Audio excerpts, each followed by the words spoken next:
In the vast expanse of outer space, where the stars shine brightly, and the mysteries of the universe unfold, emotions run deep, and secrets are kept hidden. The commander of the space station, Glenn, a closeted gay, finds his world becoming tumultuous when a painful breakup shatters his heart. But this is just one of many secrets harbored in the station, only to be unraveled by the entrance of a new second-in-command officer, Jessica. The movie begins with a narration by Jessica Marlowe, setting the stage for a vision of an alternate future that evolves from the 1970s onward. The scene transitions to a futuristic space shuttle resembling Star Trek as it approaches a giant space refueling station labeled Space Station Omega 76. The station commander, Glenn, anxiously eyed the approaching shuttle. He looks like he wants to fire on the ship with his thumb on a control knob connected to a digital countdown. As the countdown reaches 0, he unexpectedly withdraws the knob from the control panel and lights a cigarette with it. After welcoming them to the space station, Glenn instructs the shuttle's occupants to report to the medical room for examination and tells them their room number. Alighting from the shuttle is Jessica Marlowe, the station's new co-pilot, replacing the former, Daniel. Following Glenn's instructions, Jessica heads to her room but meets Sunshine, a 7-year-old girl and one of the station residents, as she roller skates down the gleaming white corridor of the station, marking the walls with her crayon. Her action shows that she's bored. Jessica is full of youthful enthusiasm and eager to excel in her new position. But her bubbling excitement dampened during the medical test when she undergoes an uncomfortably thorough physical examination, during which the medical robot reveals that she couldn't bear children. The scene cuts to show another room where Misty, another resident of the station and the mother of Sunshine, visits Dr. Bott to inform her of the positive changes in her emotional health since the start of her treatment. After the medical examination, Jessica reports to the bridge and encounters her less than friendly commander. Their interaction is strained, showing they're far from cooperative. Commander Glenn is not trying to be welcoming. He treats Jessica with condescension and an air of apprehension as if she is an inexperienced driver handling his car. At Misty's apartment, her husband, Ted, inquires about her day and tries to stop her before she hurriedly downed Valium, a drug she resorts to due to her emotional problem. Ted tries to start a conversation with her, but she shuns him and avoids having sex at night. Misty meets Jessica in the corridors while walking with her daughter. After exchanging pleasantries with Misty, Jessica greets Sunshine and tries to be friendly towards her. She offers to babysit her whenever such an option arises, leading to Misty advising her to give birth to children if she so much loves them. At first, Jessica cites her career and time as the factors impeding her from having a child but reveals to Misty that she can't mother a child when the former keeps advising her. Jessica urges Misty to keep it a secret, and she vows to do that. The following day, Misty visits the station pharmacy to get more Valium and heads to the kitchen to program the meal for the day. She's in charge of that. At the bridge, Glenn goes over the resignation letter of his former co-pilot, Daniel, sadly for the umpteenth time. Sunshine interrupts his alone time and tries to befriend the surly commanding officer. Glenn does everything short of backhanding the child to shake her laser-like focus on his clear discomfort. She eventually leaves, and Glenn is left alone again for his favorite pastime of wallowing in misery.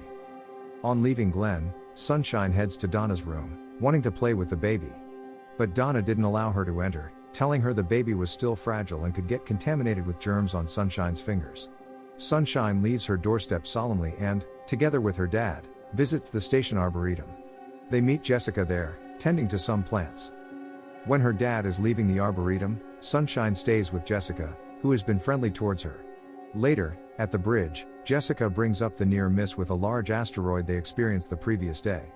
But Glenn answers that the asteroid popped out of nowhere as it didn't show on the radar, and also, that's a regular occurrence.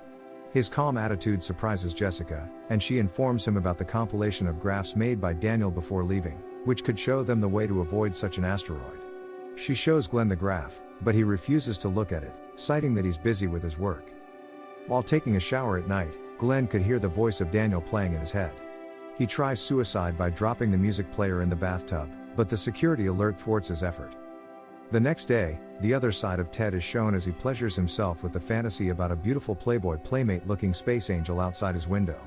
Meanwhile, his wife, Misty, secretly has an affair with Steve at another part of the station. Misty returns to their room to meet a crying Sunshine. Sunshine couldn't hold back her tears as one of the children of her gerbil pet died. Her mom tells her that the mother killed it and didn't try to console her. Instead, she gives her a half pill of Valium to let her rest. This action angers Ted, who doesn't want her daughter taking Valium, leading to an argument between the two parents.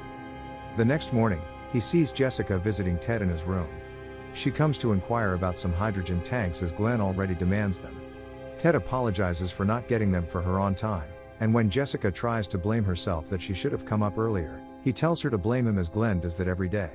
Jessica let him know that he's not the only one feeling the wrath of blame from Glenn. This change in conversation opens the floor for a friendly conversation between them. Jessica asks him why Daniel's departure from the station, and Ted tells her that he leaves due to a family emergency. However, Jessica reveals that Glenn tells her a whole different reason: Daniel got promoted. Ted didn't believe that, as he cited the tasks involved before they could be due for promotion. Misty meets them in the middle of the conversation, which turns out awkward. She wants to offer Jessica a drink but she excuses herself. Sunshine sadly watches as another 2 out of her gerbil children die. She walks up to her father, who is busy fantasizing about his naked space angel, interrupting his fantasy. She tells her dad to play the anti-gravity game with her, and after warning her that it's dangerous, he switches off the gravity in that quarter, and everything floats on air, including Sunshine. At the bridge, Glenn drinks himself into a stupor and starts playing with the ship's power button while laughing maniacally. At the Arboretum, Jessica meets Ted tending to his plant, and she inquires about the reason he plants it. Ted tells her it's a hobby and tries to leave, but he's drawn back by Jessica's statement about researching the plant. They spend some time together in the Arboretum, with Ted teaching Jessica how to smoke cigarettes, and they lie down on the grass laughing heartily at the joke one of them made. They leave the Arboretum when the rain starts falling, but Jessica heads back to the place, realizing she forgot something. Jessica finds Sunshine trying to set the last child of her gerbils free. She tells her that the child can't survive without their mother, and Sunshine urges her to help her keep it, a request which she agrees to. Back at their room, Sunshine tells her mother that the last gerbil child is with Jessica. This information doesn't get to the good side of Misty as she's jealous of Jessica and doesn't want her daughter to be in a good relationship with her. She tries to paint a bad picture of her to Sunshine to the extent of lying that she steals her favorite sundae, but Sunshine doesn't see anything bad in it. At Donna and Steve's apartment, Steve informs his wife that he got promoted and they're leaving for Starship 8 in 2 weeks. At the dining table, the happy couple breaks the news to everyone. They receive some congratulations, and Donna keeps on chattering about the exclusive amenities on the ship, to the dismay of Misty. After the meal, Misty visits the bot doctor for a therapy session, complaining that she finds applying everything it told her hard. The bot cites upping the dosage of her Valium as a solution. After some back and forth conversation, Misty declares the device as her savior and only confidant. While working in his unit, Glenn walks in on Ted and starts criticizing his work mode, telling him he's incompetent. Ted counters Glenn by bringing up Daniel, bitterly asking him if the competency earned him a promotion. Ted tells him he's not happy hearing the truth from Jessica, but Glenn tells him again that Daniel's mother is sick, so Daniel leaves for home. Glenn angrily leaves, shouting that his colleagues are the cause impeding his promotion to an admiral.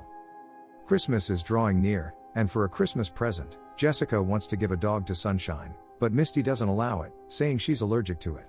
Jessica urges her to keep the present a secret from Sunshine since she isn't giving it to her. Misty takes Sunshine to the kitchen to give her dessert, but she tells her that the thief has exhausted her favorite sundae, referring to Jessica. But Misty didn't stop at that. Acting like she wants to get Sunshine another sundae in the fridge, she opens it, and Sunshine notices an odd item inside. Misty brings the object out, which turns out to be the dog Jessica wants to give Sunshine. Rather than telling the truth about her allergy, Misty informs Sunshine that she wants to give her for Christmas, but Jessica says she's allergic to it, and that's why it ends up in the fridge. Back at the bridge, Jessica was once again prodded by the snooping Jessica on exactly why her predecessor resigned. The captain grabs the station's intercom mic to reassure everyone that Daniel had a family emergency. While walking along the corridor, Jessica meets Sunshine and wants to take her to the Arboretum, but Sunshine's response is cold as she declines her offer. Glenn receives a letter from his superiors instructing him to attend therapy sessions. Glenn goes to see Dr. Bott, and within minutes of hearing his words parroted back to him by the simple, unintelligent device, he realizes it's all a cosmic joke. Unable to shut out his longing for Daniel any longer, the captain activates his hollow phone and catches Daniel aboard his new posting on a starship, just out of the shower. Still wet and clad only in a towel, the openly gay Daniel confronts his closeted ex-lover and former commanding officer. Lacking his former fling's self-confidence, Glenn squirms as he sheepishly takes Daniel's monologuing rebuke of him because he's recording their conversation to carefully re-edit Daniel's words into a pickup line, which he'll use to pleasure himself with afterward. Jessica visits Ted in his room at night while looking for someone to talk to. During their conversation, His malfunctioning robotic hand accidentally grabs her breast in a vice-like grip, causing Jessica a bit of agony before he can deactivate it. That night, the station hosts their annual Christmas party. Noticing Jessica sitting with her husband Ted, Misty suggests playing a secrets game where each player is compelled to reveal a personal secret. During the game, Jessica exposes the captain's homosexuality. "You're a gay man." She screams, desperate for him to release his self-loathing. In turn, Misty comes close to exposing Jessica's inability to bear children. As the party rapidly goes to hell, a large asteroid has a grazing encounter with the station's hull, completely obliterating the shuttle, which brought Jessica, stranding the group aboard the station. Following the disastrous wake of the asteroid collision and Christmas party, life returns to a new normal on the station. Jessica and Ted begin seeing each other more openly. The now outed captain locks eyes with an attractive male stranger, and Sunshine playfully turns off the gravity in her quarters while gazing out her window at the nearby asteroids. If you enjoyed the video, make sure you smash that like button, leave a comment, subscribe, and turn on notifications to help the channel. Thank you for watching, and see you in the next video.